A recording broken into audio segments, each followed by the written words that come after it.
where I live, and I love, I honour their culture and their care for the country. I extend my respect and gratitude to them for their custodianship of this beautiful land, and I honour their survival despite all. Connection with our environment is why we're here. Our land, water and sky are all impacted by human activity, and now, as always, we need to make significant changes to avert, adapt to and build resilience to the ongoing and continuing impacts of climate change. We would love you to say hi in the chat. Tell us where you're from in Barker. And if you already have a question you're dying to ask, please add that as well. To start our discussions, I am handing over to Nat Isaac, who is our 1 Million Women founder and the driving force of the 1 Million Women that's been going for 16 years. So she'll set the scene for tonight.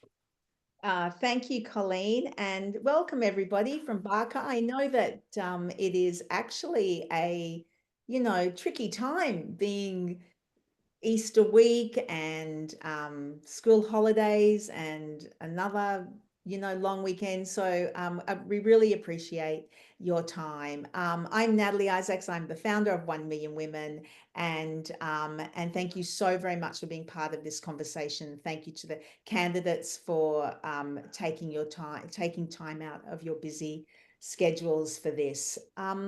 Yes.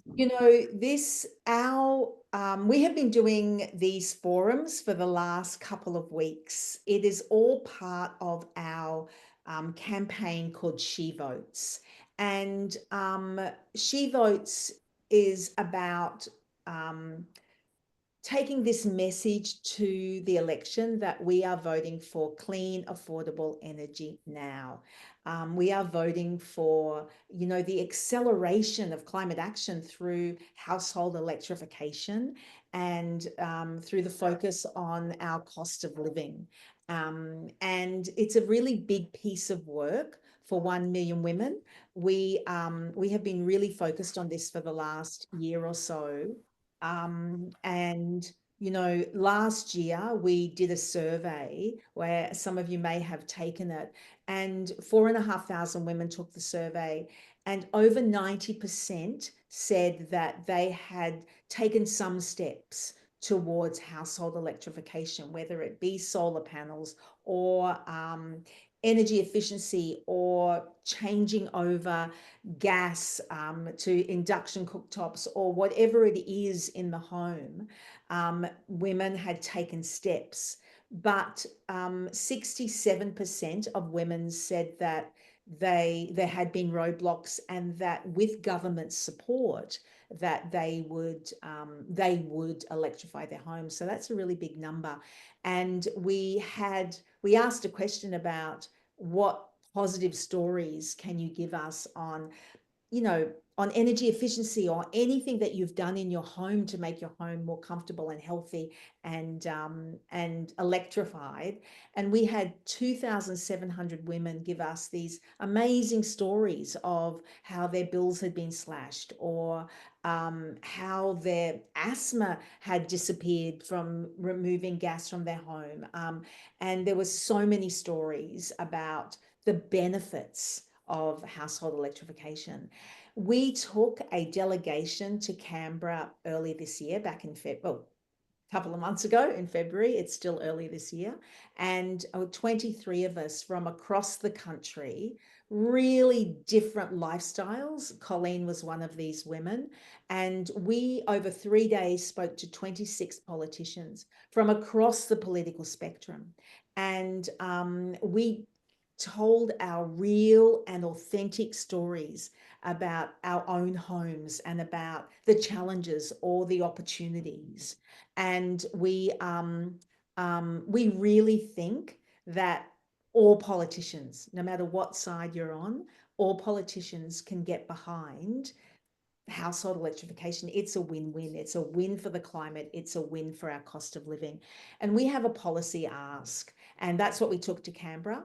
And our policy ask is that we are asking the next government, we're asking every politician that over the next term of government, over the next 3 years, that we get government support to electrify 1 million homes. We need to do that. If we are to electrify all our homes by 2040, we need a million households electrified over the next 3 years to stay on track. So that's a little snapshot of the work that we've been doing. We've been really busy, and this is all part of it. So thank you so much for being part of it. Thank you to the candidates. We're going to hear a lot more from them about their thoughts on household electrification and on the policies that they will champion when, if they get into, if they, yes, win at the election. So I'm going to hand it over to Colleen, and please put all your questions in the chat. We'll get to them, and I'll come back a little later and ask the questions. Okay. Thank you. Thanks, Natalie. I'm just saying I joined 1 Million Women on my return from a holiday to Canada and Alaska last year, after being distressed to hear that 95% of glaciers had melted. I thought of my children and grandchildren and wanted them to know that the least that I could do was raise my voice to help save their future. And 1 Million Women showed me a practical way of making a difference through electrifying our homes. My husband and I were early takers of solar panels way back in the beginning, 2008, I think it was. So we know personally how much benefit to our hip pockets that was and still is. And now we are working towards doing more to our own home to further those benefits. Now, a big welcome to our candidates. Thank you for coming along tonight. We invited most of the we invited the nominated candidates who were there when we started, when this started. There's been some others that have come up since that haven't been invited, but our Liberal MP was invited, and our Greens MP was invited. The Liberal, there is apologies from them. So the guests tonight who responded to our invite are Ian Penno, Jonathan Pietzsch, James, how do you say that, James? James Rothe? Yes, you got it correct, Rothe. Yeah, I taught some Rothes. And Cody Scholes. So welcome, everyone. It's really great to have you here. Tonight's event is an opportunity for attendees to ask questions of the candidates. It's not intended to be a debate, so candidates are asked not to rebut verbally. This will help us to stay on track as we have many questions to get through. So again, if you have a question for our candidates, please submit it in the chat. If your question is for a particular candidate, please add the candidate's name, and that candidate will be given the opportunity to respond first. Other candidates can then raise their hands if they would also like to respond to that particular question. In order to get through as many questions as possible, there will be a time limit of approximately 1 minute for each candidate to answer each question. So after our Q&A section, another of the 1 Million Women, Natalie will give an overview of how our preferential voting system works. So to get us started, we have a couple of questions of our own. So first of all, we'd love to hear from you all with a short introduction about yourself, and tell us what made, this is for the candidates, to tell us what made you decide to run in this election. Perhaps share something that surprised you about being a candidate running an electoral campaign. So who would, can I get Ian to go first? So. Thanks, Colleen. Yeah, I'm standing as an independent. I live in the Riverland. 72 years old. Lived in the Barker area for 67 years. Always been involved in a bit of political stuff. Put my hand up because I'm sick of the lies and incapable people we've got running a country at the moment. So threw my hat in the ring, and yeah, just to see how I go. Thank you, Ian. Thanks very much. Jonathan? Thanks, Colleen. I'm Jonathan Pietzsch from Tintinara in the Upper South East, Deputy Mayor on the Coorong District Council. And I suppose my motivation in politics has changed a bit over time. I've got 4 kids, and regional development, local health services particularly is a bit of a passion of mine. And I just want to make sure that I'm leaving behind a regional area that they want to live in, that they want to stay in the bush. It's quite a priority for me. And James? Yes, thanks, Colleen. So I'm James Rothe. I'm a 20-year-old that has lived in the Barossa Valley for all my life. So grew up in Tanunda. And I guess what really motivated me to enter politics and this election is really giving the people of Barker a choice, particularly since this has been a safe Liberal seat for certainly longer than I've been alive for. I think it's important that people have a real choice in who they can choose, and I think I provide that choice, and I want to hear from more people about that too. And Cody. Thank you, James. Hello, thank you. I'm Cody. I just turned 30 a couple of weeks ago, and I've been a paramedic for 7 years. One of those years was in England, and the last 6 of them were spent here in South Australia.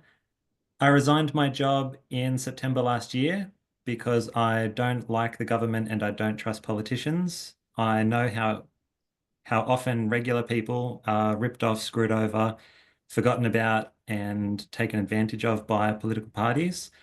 And I'm funding my campaign completely off my own bat with money that I make from pressure washing driveways. So I've been pressure washing driveways for 3 years now, and I've been saving up, and I've got, I'm not taking any donations from anybody. And I'm hoping to be held accountable by the voters, not by parties or donors. Thanks, Cody. Thank you. So I'll go on to the next question. Cody, I'll ask you first. The cost of living is a major issue for Australians at the moment, and we know that this is linked to the increasing impacts of climate change. And we know that Australian households could save $2,000 per year on their energy bills by transitioning to an all-electric home with solar and batteries and for EV purchases, not to mention that there are a lot of health benefits to electrification. Our 1 million women community has told us they are keen to electrify, but there are barriers, upfront costs for renters, apartment living, social housing, etc. So if elected, what initiatives will you be championing in Parliament for household electrification? Thank you.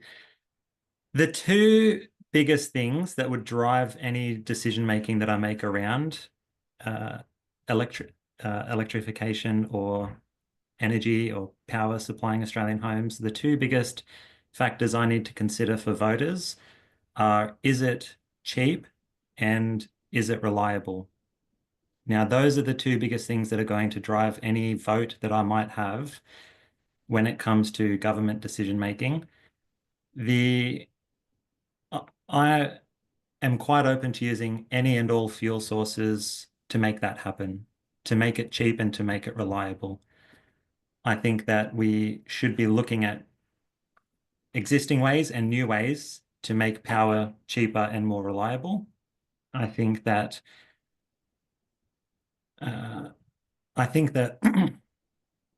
cheap power is directly linked to increased quality of life and standard of living.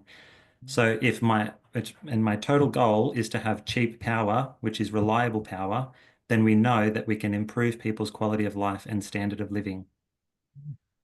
Okay. Thank you. Thanks, Cody. Jonathan, would you like to go next? Thanks, Colleen. So in terms of renewable energy, solar panels and so forth, which I think is where this question's around, I've put in about 20 systems across our properties that I've managed and owned. My wife and I have 2 systems at the moment. We've done 2 battery systems where the economics of that stacked up in a farming sense around high energy usage, where the payback was probably 4 years instead of 10. So it's something I'm quite open to. I think we have to look at that factor around affordability, and I think it's at that stage now. So in terms of a government response, I don't think government should be subsidising this, but I do think there could be options of support around some loan options and that sort of thing, where it makes sense. You're saving money on your power bill. You might not be able to afford that initial step, but it's something that could be supported in that sense. So yeah, I think I hope that's answered that that question. I think, sorry, in terms of cost of living, we certainly noticed a big difference putting solar panels on in terms of that immediate effect, and we looked at that quite empirically in terms of what it could do for us. But the rising cost of power, full stop, since the lowering of input tariffs has made that equation a bit more problematic as time's gone on. So, yep. Okay. All right. Thanks, Jonathan. James, would you like to speak next? Yes, thank you. So obviously, renewables are the cheapest and most reliable form of power, particularly when it is backed up with batteries. And one of the initiatives in terms of electrification, which Labor has already announced, is the $2.3 billion cheaper home batteries program, which is supposed to start on the 1st of July this year if the Labor government is re-elected. And it's something that's really important because we know in order to bring down power prices, people have solar panels already on their roofs, and it's about harvesting that energy. And if people are to harvest that energy and to use it and bring down their power prices, they need batteries in place to store that energy. So the program that I've just mentioned is something that will lessen the price of batteries by about 30%. So something that really does help with the accessibility of people looking to decarbonize. So I think that's important to mention as well. Very good. Okay. Thank you, James. And Ian, how would you go about it?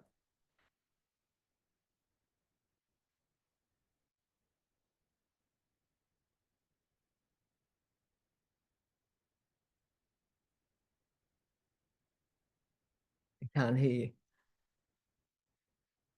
You're on mute, Ian. Yeah, no, someone muted me. That's right. Yeah, there's so many different aspects. There's so many different aspects to the cost of living that differently.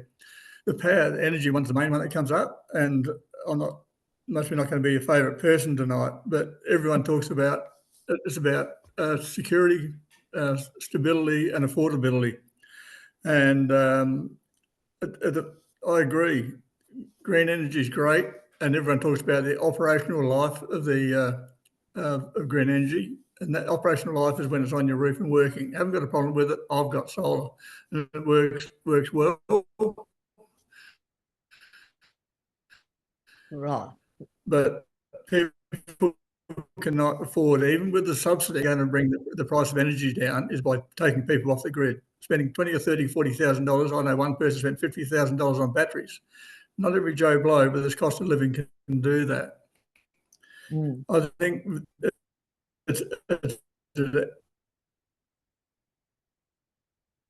it's a energy form we got to have. In between time, we need to bring the cost of energy down, and the regulatory aspect of our laws and legislation at the moment is stopping that with the green energy certificates and the way that's manipulated. The government then also subsidises the green energy generators. So it's not only the bill you're seeing, there's also a lot of money in the background which is being spent on it that coming out of your taxes that should be going to hospitals and education. That I'm not saying stop going the green energy way. I'm just saying we've got to do it a little bit differently and study things a little bit more. And that I believe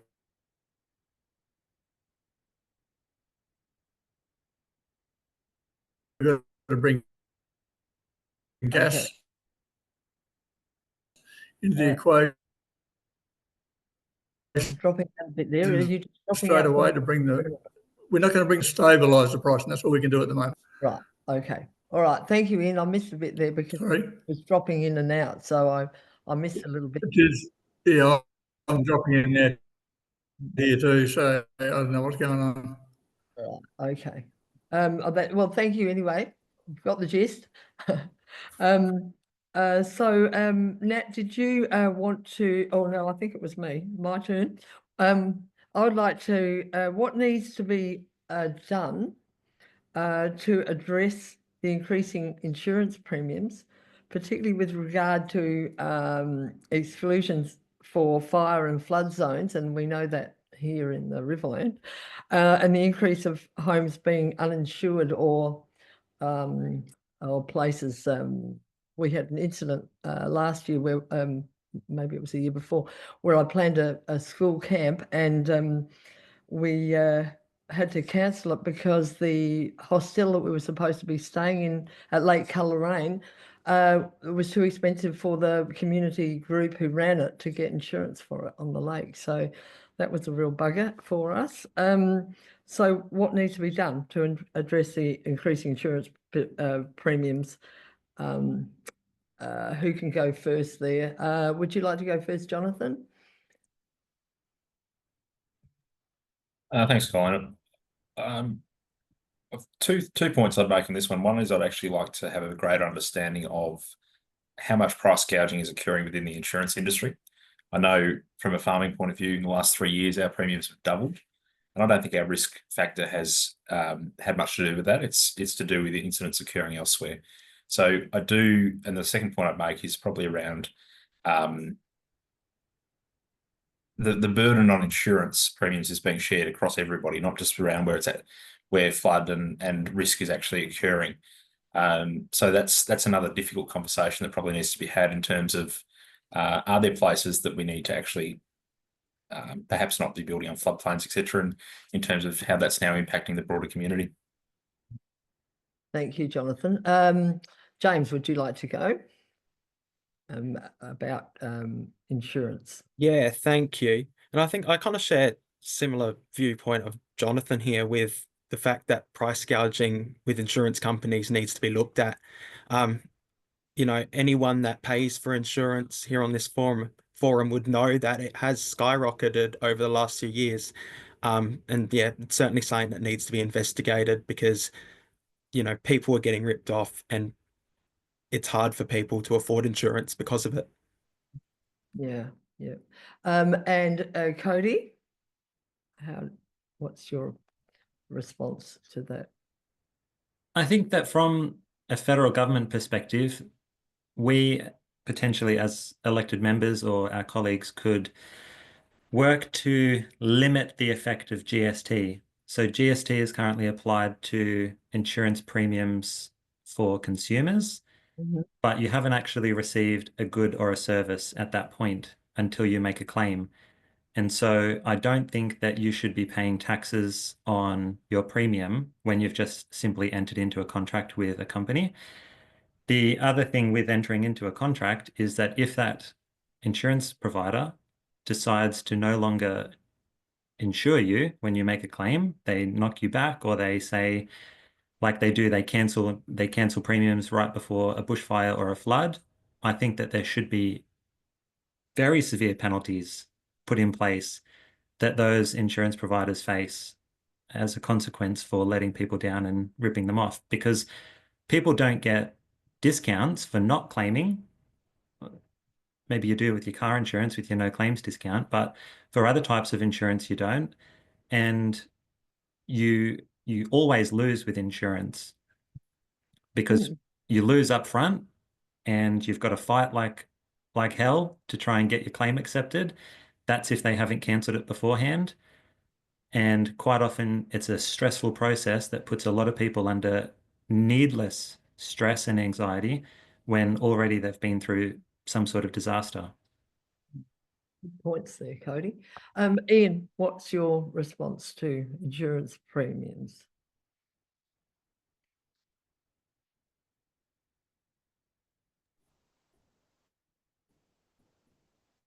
This is one. The thing is, insurance companies are a bit like banks. They got shareholders. So one thing they're going to really look after is a shareholder. So they're looking for big profits, and that's where we all talk about the rip-off mechanism within insurance companies. And it's they go to reinsurers. So we don't really know what those really big businesses are going. And just before we started this election thing, I had 3 forums here in the Riverland, and every one of them brought up and was pretty concerned about the big business effect on Australian businesses and Australian families. And that's what we're witnessing with the banks and the insurance companies and these other big organisations. There's a big business effect on us. And how we control that is government. I believe government. Lost you again. Big business or got a real thing to say. But I think we all agree on it's an industry that needs to be looked at. Thank you. Thanks, Ian. That's good. So Nat, have you got another question Yeah.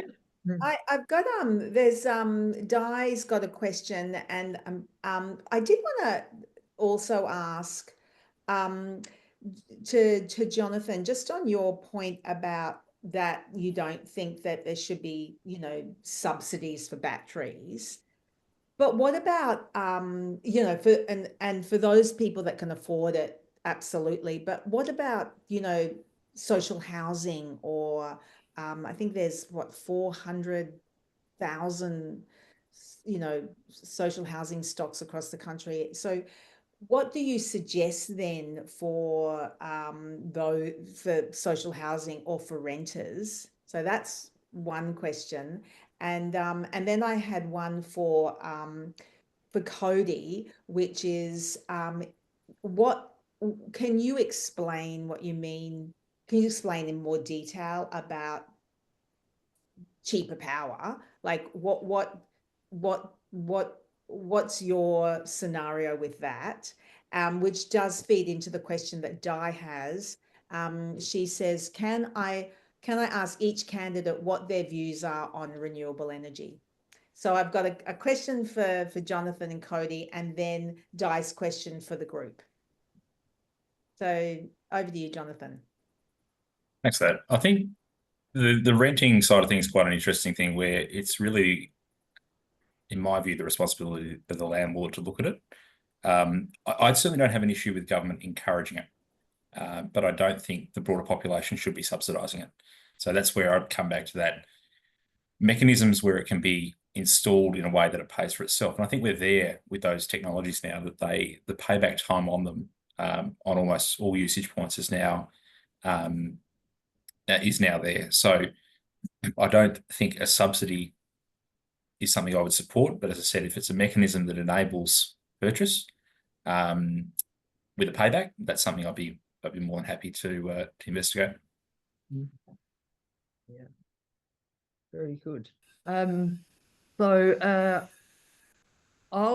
is it okay if I ask another question there? Well, I was just going to get the everybody to answer the what your views are on renewable energy, and then Cody, if you can also just share what, you know, what's your mix then, if you are saying you just you know, focus on affordable, what's affordable. So yes, so the question from Di is what's each candidate's view on renewable energy?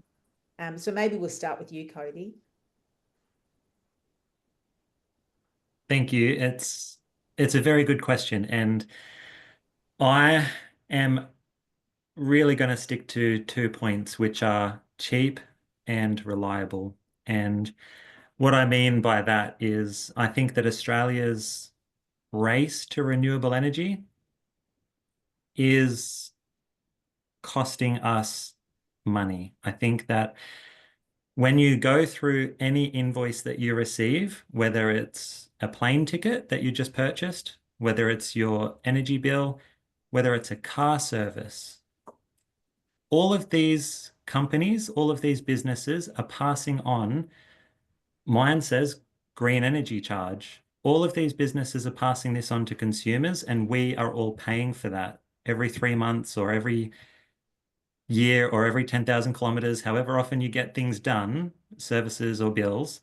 And one of the reasons power companies are doing this to us, putting these costs onto us as consumers, is because of the licensing requirements.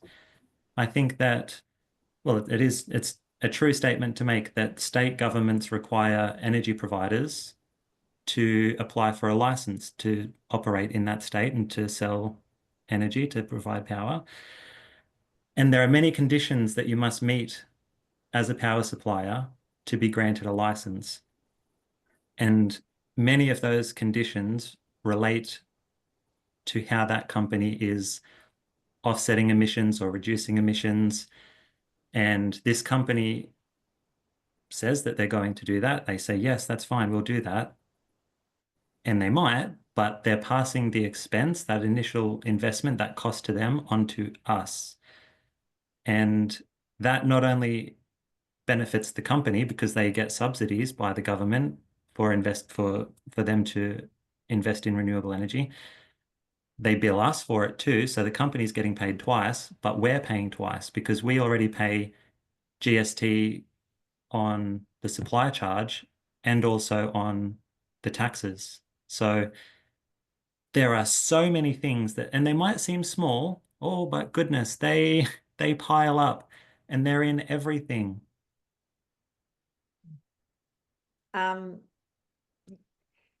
Okay, so we'll just get everyone to answer that question then about do you support renewable energy, or what are your views on renewable energy? And then I've got another couple of questions in the chat to ask everyone. James? Hello. Yes. So as I mentioned before, renewable energy is the best form of energy. And the reason why our power prices are going up is not because of renewables. It's because companies have been trying to keep propping up these coal-fired power stations, which are way past their use-by date. And that's why on the eastern states in particular, where you've got coal-fired power stations, their prices are continuing to go up. And they're talking about blackouts, not because of renewables, but because of coal. And yeah, it really goes to the fact that we need to keep investing in renewables to make sure we can have that supply in the grid to ensure we have energy stability going forward. Jonathan? Yeah, look, I support renewables as part of an energy mix. I am a very strong believer, though, that there is a place for renewables and it's not prime agricultural land. I think rooftop solar, fantastic. If I give an example within the council area that I'm from, there's a solar installation just outside of Tailem Bend. Great location for it. It's on land that's not really arable, and it's a much more productive use of that land. But when we had a recent solar installation go in on a great wheat cropping paddock at Canalpin, I question that. So I'd really like to see a much more judicious approach to where we put it. It's a lot of concrete in the ground and hard to move afterwards. But no, fully, as I indicated, I've installed quite a number of solar systems personally, and I see it as a valuable part of an energy mix. And do you see like community gardens and community solar being a real value for Sorry, I couldn't quite hear that question. community solar, like just to add on to that, community solar, having solar farms. Yeah, look, as I said, I've got no issue with them in where they're in a good location. So whether that's, I think if you're talking community, I'm thinking community gardens, rainfall harvesting with solar panels to increase rainfall productivity in a small area. That's something that'd be fantastic. But I don't think turning prime agricultural land into generation places is the best way forward. I think we need to be capitalising on roof space that we have currently that's underutilised. Yeah, that's my view on it.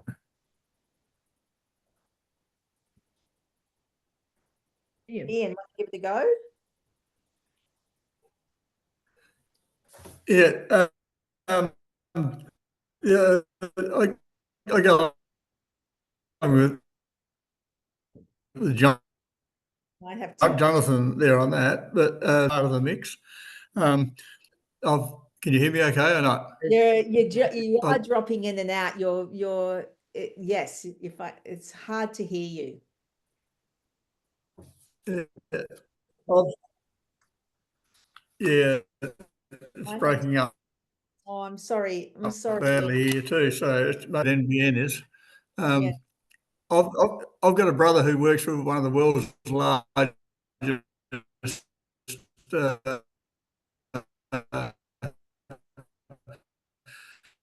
I'm sorry, Ian. I'm going to have to throw back to Colleen. resource, and he manages the main division, and he travels the world. And he's a greenie at heart, and he loves green energy. But he says Australia is one of the silliest countries in the world for not using the gas to get our prices stabilised until we can further our green energy. He hates nuclear, but reckons it's a necessary evil to work in with the green energy as a base source. I've got 4 articles here from the United Nations, who in each one of them says that nuclear is the greenest and cleanest form of energy production there is in the world. And the reason that we keep claiming green energy is we keep talking about the operational life of the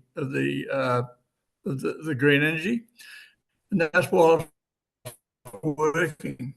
It's beautiful, but no one's talking about how we get it to that stage or what we do with it afterwards. And that's my main concern with green energy. It's great to have the mix. I want it to be a mix, but we need more facts. We've just seen articles on TV with the nickel production, the solar panels in China, and the cobalt in Angola mining. And he told me that is a needle in a haystack compared to what he sees going on around the world. So we really need to have an energy source, which I believe at this stage is gas, until we can get down some nitty-gritty facts on all the other sources of energy building. And until we do that, we're going to keep driving costs of energy up, pay for it, and that's the taxpayer, whether it's on your bill or whether it comes out the back door through a subsidy from the government to the generator. That's a cost. That's what it's costing you for energy. It's not just your bill. So there's a lot of agendas going on, a lot of untruths, and just being an ordinary old layman out in the paddock doing my work, I can't get the answers. I haven't got the authority. No one wants to talk to me about it. So that's another reason. No worries. I might put you back on mute now, Ian. Sorry. Just I sort of driving this way. Answers. I think I'll just pop you back on mute. So sorry. I'm not trying to be rude, but you just. No, you're right. Yeah. I just wanted to, when Ian was having a bit of trouble there, he was talking about his brother who, just not if I'm correct, he's a manager at Halliburton. Is it called Halliburton, or what's the company? I can't remember. I think it's Halliburton Energy. So Ian has some information that he shares. His brother gives him lots of information about energy. Is that right? Am I right, Ian? Yeah, I think he gave you the thumbs up. Yes. All right. Okay. We've got some comments there about the nuclear. Just Di says nuclear uses a huge amount of water. How would we go about where would we find that water supply? And Helen's going, the waste, the radioactive waste is that needs disposing of is a problem. We'd have to, that would be a battle. And Helen also said, I've seen overseas that they are replacing roads with solar octagonal panels, which might be worth looking into. When Jonathan was saying about putting things where, not in farming land, that's a good place to put them. Right, okay, Nat, did you have another question that you would like to ask? Well, I've got a couple of questions, and I guess one of them is around the electrification of homes, and we, as 1 million women, we see it as a real solution that will save money for communities, and also require the upgrading and renovation of thousands, of homes, generating local jobs for the area. This will, generate, local jobs for the installation of solar panels, for batteries, electric vehicle chargers, heating systems, cooktops. The electrical trade union is forecasting a shortage of around 32,000 electricians by 2030.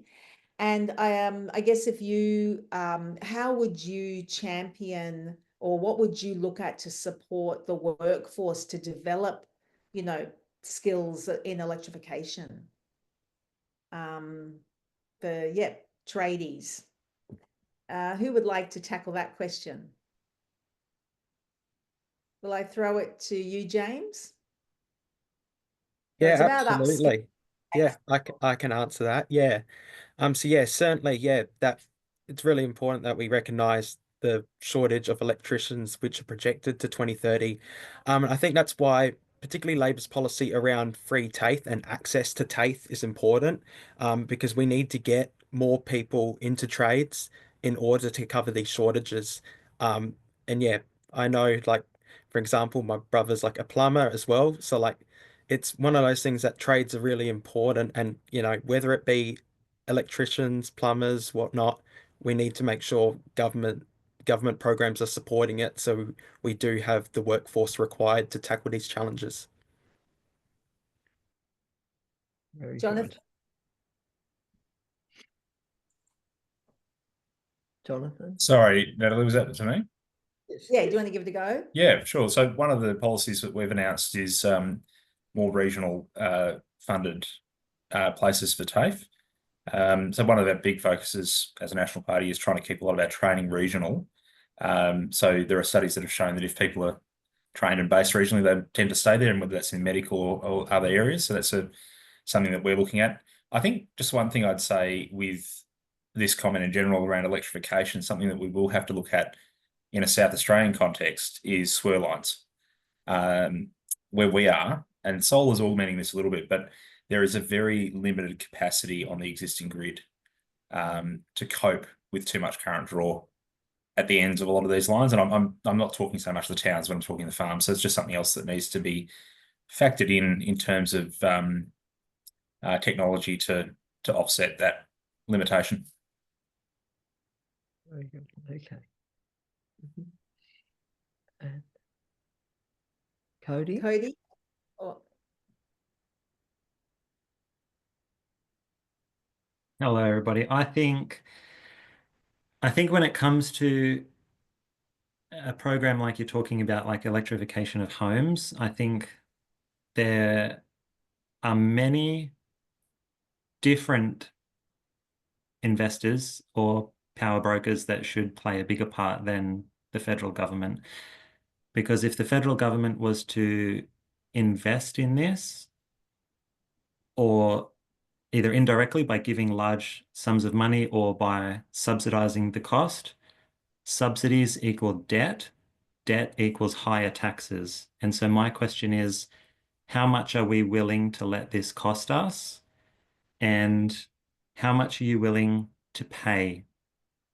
So I think that whether it's landlords or power suppliers, I think that these are the key players that need to do more of the heavy lifting so that taxpayers, and especially those on lower incomes and pensions, don't have to pick up the tab. Because like Ian said, whether you see it written down on your power bill or whether it's coming through the back end, subsidies equal debt and debt equals more taxes. And I don't want to put people into a position where they just look at the shiny object that looks true and attainable, and they don't look behind them and see the bear coming up with its claws out and its teeth open. So I would like to put more pressure onto landlords and suppliers, because these people are backed by investors anyway, and so there should be more incentive for these people to do well. And Ian, where do you stand on this?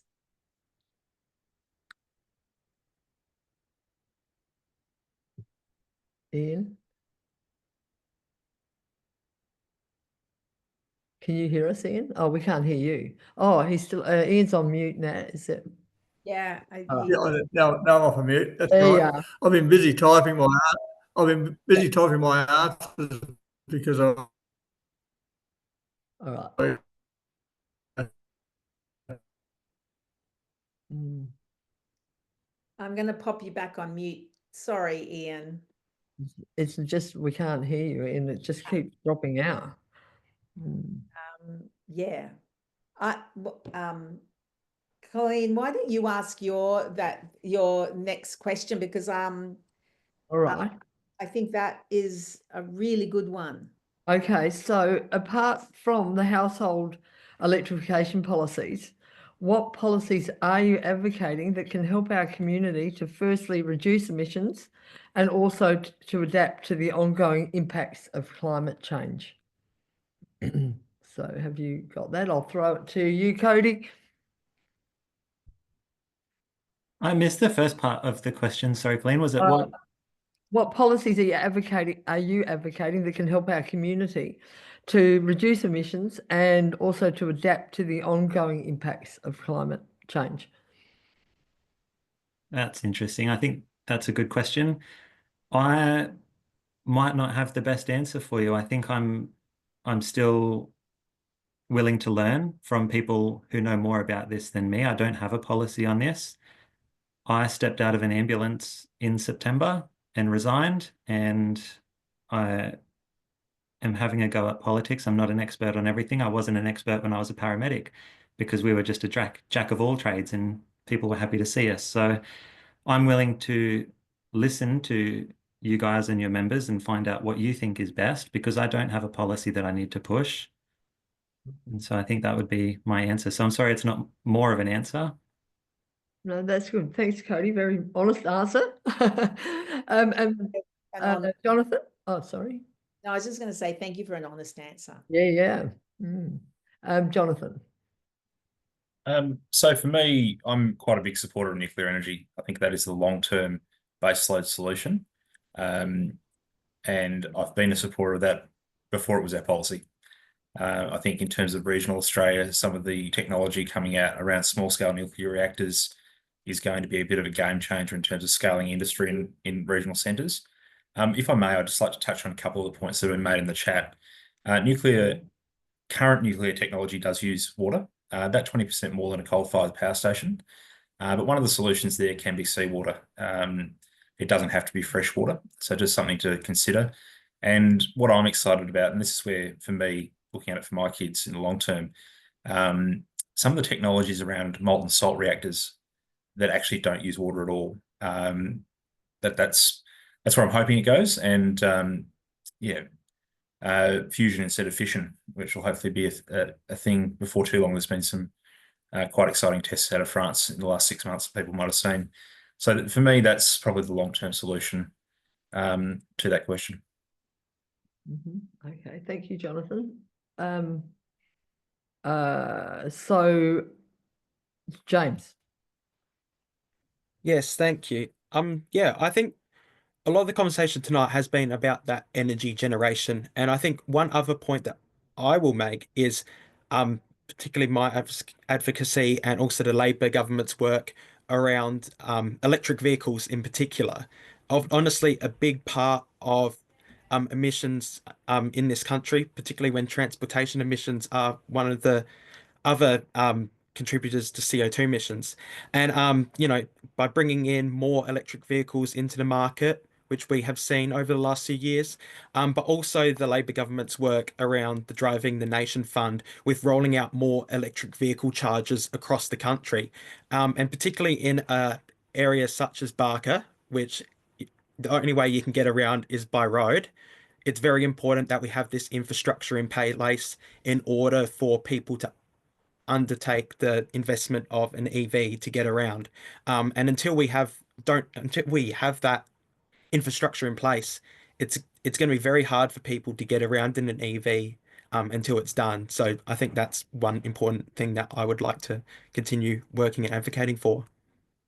Thank you, James. That's great. Ian, would you like to have a go? I hope it works this time.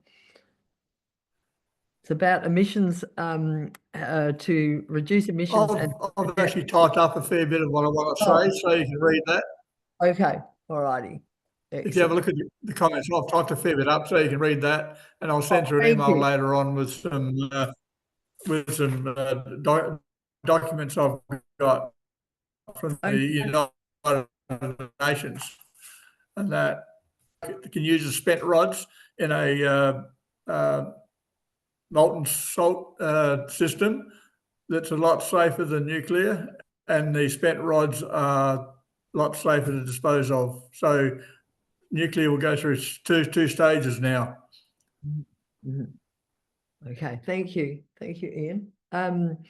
Nat, would that Well, I've got just a couple more, and then I know we're getting close to time, Colleen, but I'll squeeze in a couple more. I would like to squeeze in a comment from Vera, and I think that this is a really important point because, you know, energy isn't equal for everyone, and we do need to make sure that we are, you know, it isn't. Electrification of homes can't just be for the wealthy, and we have to find the support for not just renters, but as Vera says, for landlords that can't afford it. So I'll just read out her comment. I'd like to just point out that not all landlords are in a financial position to afford solar panels. I'm one of those people. Not all landlords are wealthy. I try to do my bit by charging minimal rent and enable tenants to have more money in their pockets. And I think that is, you know, that's such a big message that we have received through our 1 Million Women community, that yes, renters need support, but landlords need support too. And I think that's a really good point of Vera's. I just wanted to say one thing to you, Jonathan. I keep going back to you, Jonathan. I'm sorry. But even if you think that nuclear is the long-term solution, do you agree that renewable energy, solar and battery, wherever possible, is that it's what we can do now? Because we need to address emissions reduction right now. Like, we have to have this by 2035. We really need to have reduced our emissions by a lot, and nuclear being a very long-term, slow approach. Isn't that you know, the opportunity there right now for renewables, batteries, solar? Just, yeah, wanted to get your comment on that. Look, I think there is, but I still have an issue from what I've seen around the baseload generation. We have peaks, particularly with solar, and that's why we're seeing that reduction in feed-in tariffs. I think we have to optimize existing generation facilities in the short term. I think we need to look at things like pumped hydro where appropriate. There's some pretty cool technology coming around concrete blocks that can be used to generate batteries that aren't actually batteries that we would think about. So I think that's part of it. I don't think personally that going completely renewable at the moment is going to be sustainable without some sort of smoothing mechanism in place. And that's what concerns me, that we need to have the ability to produce power when it's not windy and when it's not sunny. And batteries are part of that solution, but I don't think we're there yet in terms of that being the complete solution. Okay, well, I'm going to throw back to you, Colleen. Okay, so I'd just like to thank everybody for their responses. So is there any other questions? No more in the chat. Helen, did you have something? You did ask there if you could say something, did you? Yeah, I'm just here now. Thank you for inviting me.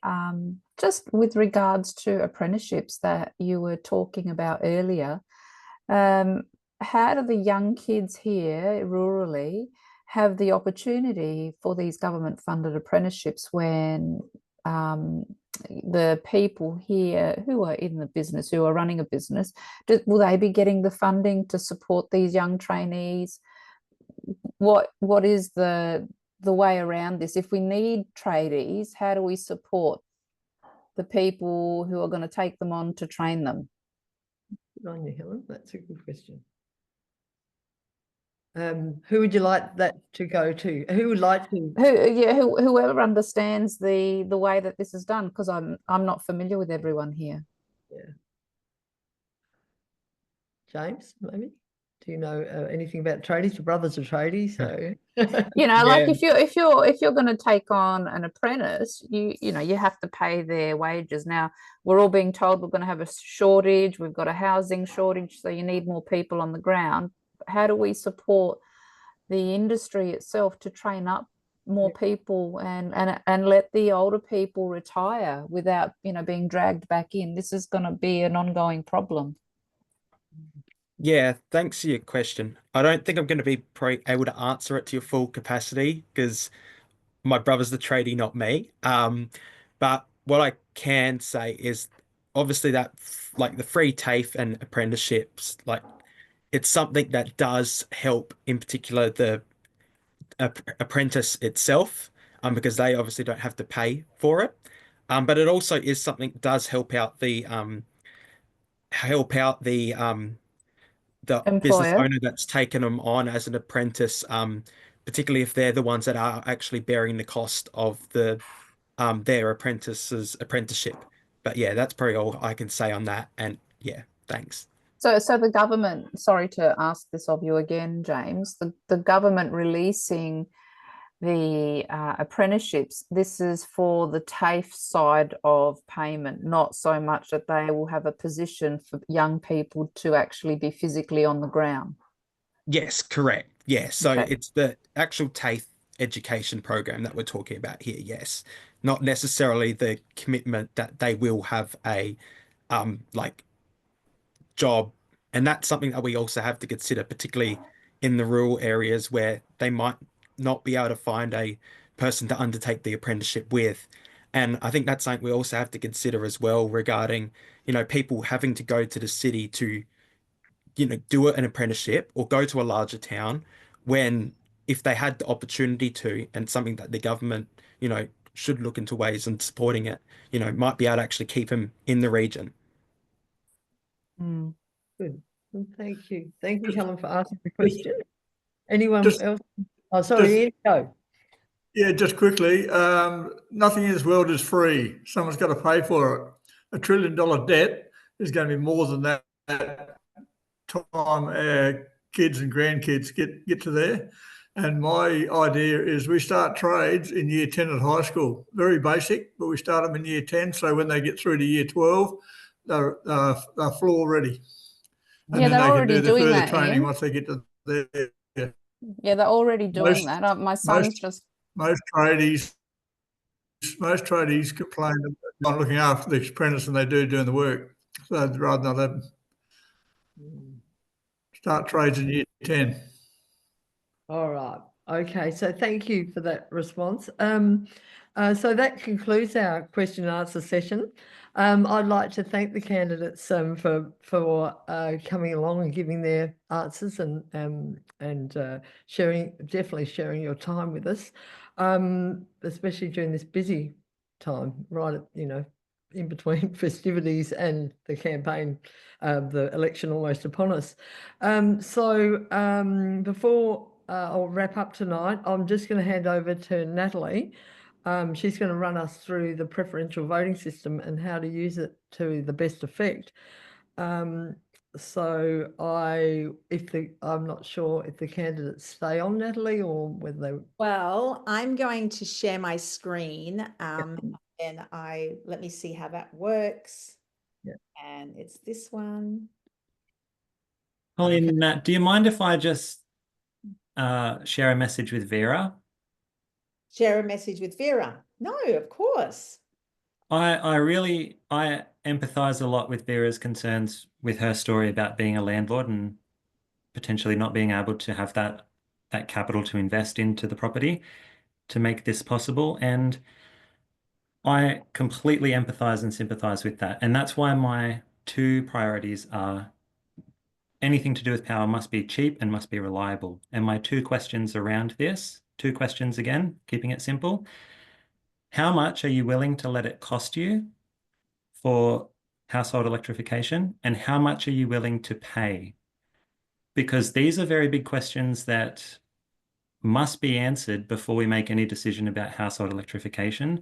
And when it comes to yourself, Vera, and to other people who are landlords, I think that a smart way or a sensible way that the federal government could help achieve this goal of household electrification is to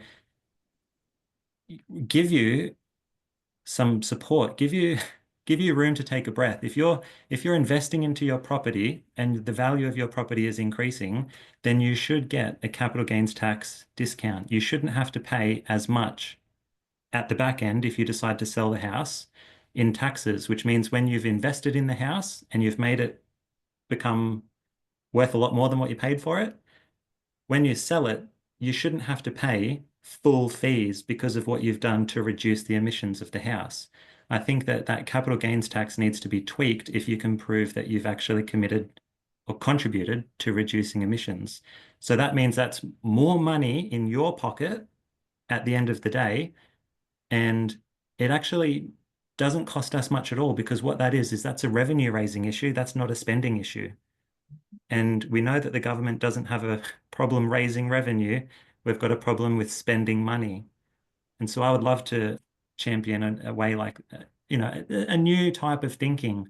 Instead of subsidies and governments and taxpayers and landlords being responsible, I think that we should be sensible about it, because how much are you willing to let it cost you and how much are you willing to pay? Thank you. Oops, thank you so much for that.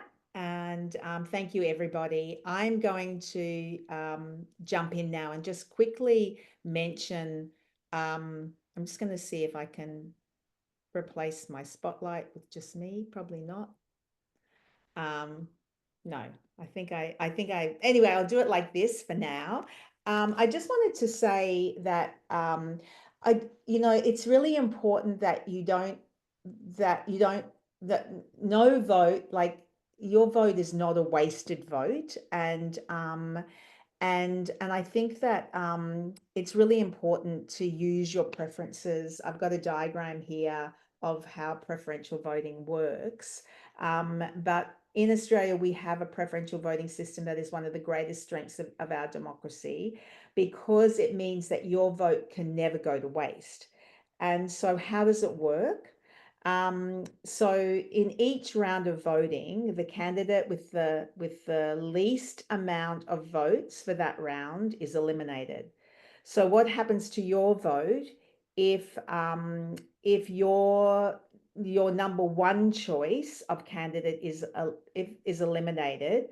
Your number one choice, your number one vote is then redistributed and given to the candidate you placed with your number two vote on your voting form, and so on. So if your number two choice is eliminated, your vote then gets given to the candidate placed at your number three, and this process continues until each round, until one of the remaining candidates receives over 50% of the vote, which they must do to win.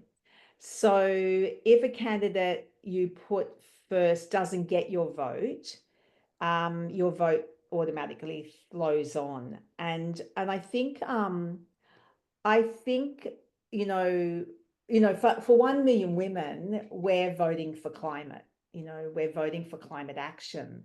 And so we're going to put climate action as our number one vote, and the person with the least climate related thing as our last vote. And I think that's just the way, for us. But I think you don't need, if you go to the polls and you get given your form, yes, there's a suggestion there, but you don't need to go by the suggestion. I think you know, you can go by what aligns with you. You've heard from, you know, fabulous candidates here tonight, and I think it's, you know, you want to go with what aligns with you. And one thing is, you might as well just put the one you like least, put that in the last first, and then put your number one as the one you want, and then fill it in between. And I think that it's one thing we really do encourage is to really use your vote strategically, and just know that no vote is a wasted vote. So yeah, that's it. I'm going to stop sharing my screen now, and I'm going to remove my spotlight, and I just want to thank everybody so very much for coming. We've got our She Votes campaign is still happening right through until Election Day. I'm going to throw back over to Colleen, and I'm going to put the link in the chat, a few links for you to look at. But if you haven't joined our She Votes campaign, there's still time. Please join us. Share our collateral on your social media channels. Have conversations with other women, others in your community. Share what you learnt tonight. It's really important that we, you know, that we're informed, and that we go to the polls informed. So sharing your story, sharing what you've learned, there's nothing more powerful than that. If you can influence one other person, that's powerful, and you are leading. So, and that goes to the heart and soul of 1 million women.